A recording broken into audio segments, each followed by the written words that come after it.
Sino po rito may mga kapatid? Taas ang kamay. Madalas nagkakagalit kayo, di ba? Pero madalas, tropa din naman kayo ng kapatid mo. Now, habang kasama mo pa, give the best time. Enjoy life with your siblings. Enjoy nyo na yung buhay nyo. Okay na yung nagkagalit kayo, nagkatampuhan doon sa mga nakaraan, pero itong mga time na ito, enjoy nyo na magkasama kayo. Yung the best time you can offer to your siblings, bigay mo na. At okay lang kung ikaw yung tumutulong sa kapatid mo. Sino naniniwala? Blessing yun na nakakatulong ka sa kapatid mo. Naniniwala pa?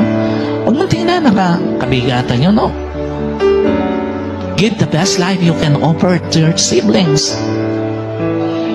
Kahit mas bata ka, pero ikaw yung may kakayanan tumulong sa kapatid mo, give the best life you can offer to your siblings.